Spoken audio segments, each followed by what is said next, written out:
தொடர்ந்து இந்நேரத்திற்கான தலைப்புச் செய்திகளை பார்க்கலாம். திருப்பரங்குன்றம் தீபத்தூண் விவகாரத்தில் தமிழக அரசின் மேல்முறையீட்டு மனு தள்ளுபடி. உயர்நீதிமன்ற மதுரை கிளை நீதிபதிகள் ஜெயச்சந்திரன், ராமகிருஷ்ணன் அமர்வு அதிரடி தீர்ப்பு.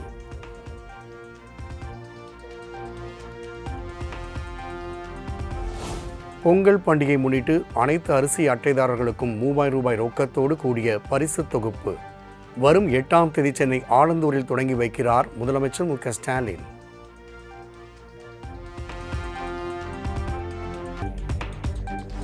தமிழகத்தில் பொங்கல் பரிசு தொகுப்புக்காக 6687 கோடி ரூபாய் நிதி ஒதுக்கீடு. தமிழ்நாடு அரசு அரசாணை வெளியீடு.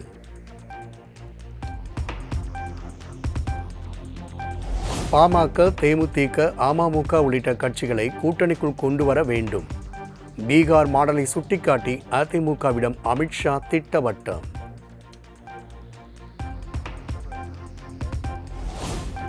ஆளுநர் ஆர்.என். ரவியை சந்தித்தார் எதிர்க்கட்சித் தலைவர் எடப்பாடி பழனிசாமி. பல்வேறு முக்கிய விவகாரங்கள் தொடர்பாக ஆலோசிக்க உள்ளதாக தகவல்.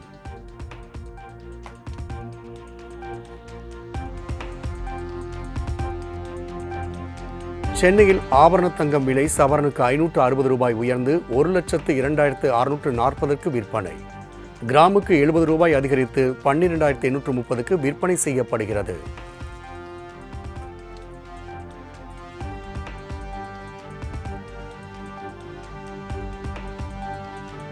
சென்னையில் கிலோவுக்கு 500 ரூபாய் உயர்ந்த வெள்ளி விலை. கிராமுக்கு 5 ரூபாய் உயர்ந்து 1 கிராம் 271 ரூபாய்க்கு விற்பனை.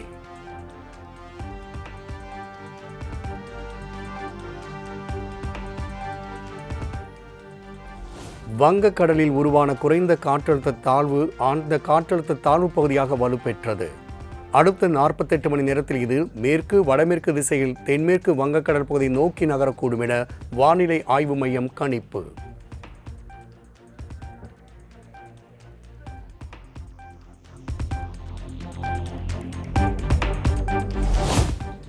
டெல்லியில் இன்று நடைபெறுகிறது காவிரி மேலாண்மை ஆணையத்தின் 47வது கூட்டம். தமிழ்நாடு, கர்நாடகா, கேரளா, புதுச்சேரி மாநிலங்கள் பங்கேற்க அழைப்பு.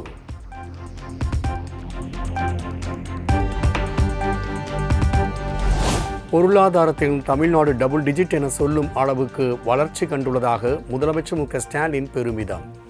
மாணவர்கள் எதை பற்றியும் கவலைப்படாமல் தொழில்நுட்பத்தை பயன்படுத்தி படிக்க வேண்டும் எனவும் வேண்டுகோள். அதனாலதான் இங்க இருக்கக்கூடிய உங்களையெல்லாம் நான் கேட்டுக்கொள்ள விரும்புவது, உலக பத்திரிகையே நம்ம தமிழ்நாட்டை இன்றைக்கு சூப்பர் ஸ்டார் ஸ்டேட்னு சொல்றாங்க.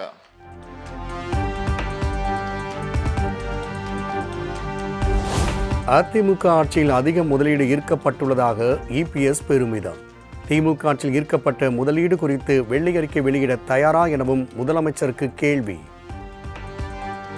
நிறைய தொழிற்சாலைகளை கொண்டு வந்தோம் என்று வெள்ளை அறிக்கை கொடுங்க. அது கேட்டால் வெள்ளை பேப்பரை நீட்டார். வெள்ளை பேப்பர் தான் உண்மை, எதுவுமே செய்யல. அவர் காட்டியது உண்மைதான். அண்ணா திமுக ஆட்சியில் இவ்வளவு திட்டங்களையும் நாங்கள் செஞ்சிருக்கிறோம், வெளிப்படையா சொல்றோம். திராவிட முன்னேற்ற கழகத்தில் எத்தனை தொழிற்சாலை கொண்டு வந்தீர்கள், எத்தனை புரிந்துணர்வு ஒப்பந்தம் போட்டீர்கள், அதனுடைய நிலைமை என்ன?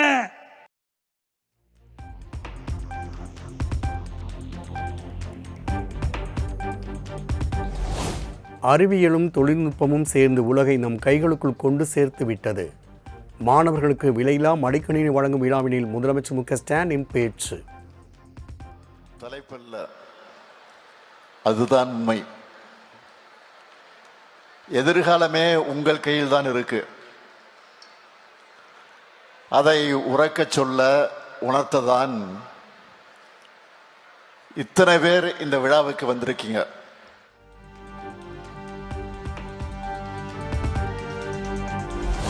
தேர்தல் தோல்வி பயத்தில் மடிக்கணினி வழங்கும் திட்டத்தை முதலமைச்சர் மு.க. ஸ்டாலின் தொடங்கி வைத்துள்ளதாக எடப்பாடி பழனிசாமி விமர்சனம்.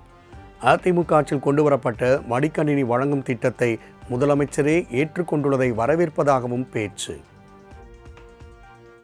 திரு ஸ்டாலின் அவர்கள் கண்டுகொள்ளவே இல்லை. இன்றைக்கு மக்களுடைய செல்வாக்கை இழந்து விட்டார்.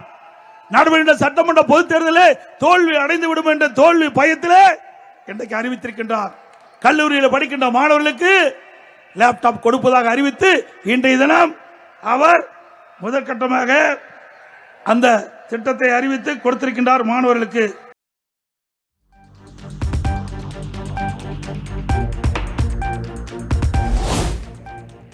கூட்டணியின் தொண்டர்கள் மத்தியில் குழப்பம் ஏற்படுத்தி ஒருங்கிணைப்பை சீர்குலைக்க அதிகார பகிர்வு என்ற மாணிக்கம் தாகூரின் கருத்து RSSின் குரல்.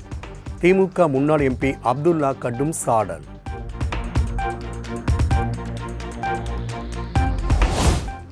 பாஜகவுடன் ஒருபோதும் காங்கிரஸ் கூட்டணி வைத்ததில்லை, மரியாதை கொடுத்து மரியாதை வாங்க வேண்டும். திமுக முன்னாள் MP அப்துல்லாவின் கருத்துக்கு மாணிக்கம் தாகூர் MP பதிலடி. அப்துல்லா அவர்களுக்கு RSS பத்தி முழுசா தெரியலன்னு நினைக்கிறேன்.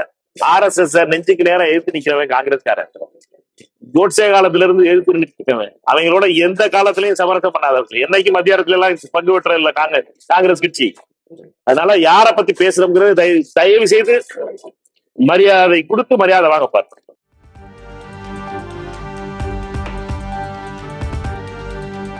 2026 தேர்தல் கூட்டணியில் பல இடங்களில் இருந்து கூட்டணி கதவுகள் திறந்தன. ஆனால் அனைத்து கதவையும் மூடிவிட்டேன்.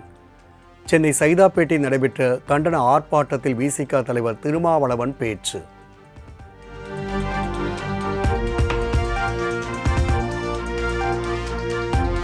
வாக்கு வங்கிக்காக திமுகவை எதிர்க்கிறோம் என்ற பெயரில் பெரியார் அரசியலுக்கு ஆப்பு வைக்கிற வேலையை செய்து வருகிறார் சீமான். விசிக தலைவர் திருமாவளவன் சாடல். தேர்தல் காரணங்களுக்காக வாக்கு வங்கி காரணங்களுக்காக திமுகவை எதிர்க்கிறோம் என்கிற பெயரில் பெரியார் அரசியலுக்கே ஆப்பு வைக்கிற வேலையை செய்கிறார்கள்.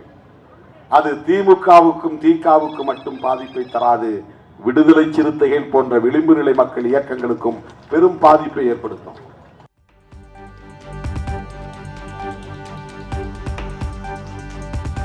அரசியல் லாபத்திற்காக அற்பத்தனமான கருத்துக்களை கூறும் சில அரசியல் கட்சி தலைவர்களுக்கு பதிலளித்து தன் நேரத்தை வீணடிக்க விரும்பவில்லை. கரூர் சம்பவம் தொடர்பாக நைனா நாகேந்திரனின் கருத்து குறித்த கேள்விக்கு முன்னாள் அமைச்சர் செந்தில் பாலாஜி பதிலடி. நடந்தது என்பதை முழுமையாக தெரிந்து கொள்ளாமல் ஒரு குறுகிய மனப்பான்மையோடு சொல்லப்பட்ட கருத்து. அப்படிப்பட்ட கருத்திற்கு நான் பதில் சொல்லி நேரத்தை வீணடிக்க விரும்பவில்லை. கள்ளக்குறிச்சியில் நடைபெற்ற அதிமுக மகளிர் அணி மாநாட்டில் எடப்பாடி பழனிசாமி முன்னிலையில் மோதிக்கொண்ட நிர்வாகிகள். அதிமுக நிர்வாகியை கள்ளக்குறிச்சி நகர செயலாளர் பாபு தாக்கும் வீடியோ வெளியாகி பரபரப்பு.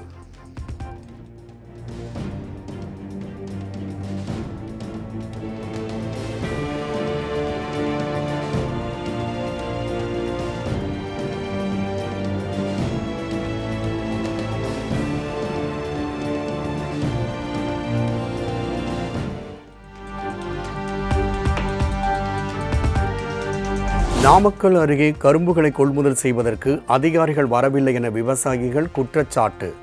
லட்சக்கணக்கில் நஷ்டம் ஏற்பட்டுள்ளதாகவும் வேதனை. 4 ரூபா 5 ரூபா கமிஷன் இருக்கிறதுனால அங்கே பூலாம்பட்டி சைடு எல்லாமே போயிட்டாங்க சார். இப்போ எங்களுக்கு பார்த்தீங்கன்னா பல ஏக்கர் நான்லாம் சூசைட் பண்ணிக்கிற அளவுக்கு இருக்கிறேங்க. மன உளைச்சல் ரொம்ப அதிகமாகி போச்சுங்க. கிட்டத்தட்ட 25 வண்டி எழுதியிருந்தாங்க கவர்மெண்ட்டுக்கு. இன்னும் வந்து கவர்மெண்ட்டில் வந்து இன்னும் எந்த ஒரு இது எடுக்கலைங்க. கேட்டால் சார் வந்து என்ன சொல்கிறேன் அப்படின்னா, வருவாங்கப்பா வெயிட் பண்ணுங்க அப்படிங்கிறாங்க சார். ஆனால் கேட்டால் பூலாம்பட்டி சைடு போயிட்டாங்க சார். இப்போ நான் என்ன பண்ணுறதுனே தெரியாத அளவுக்கு மன உளைச்சலில் ரொம்ப மன வேதனையில் இருக்கிறேங்க.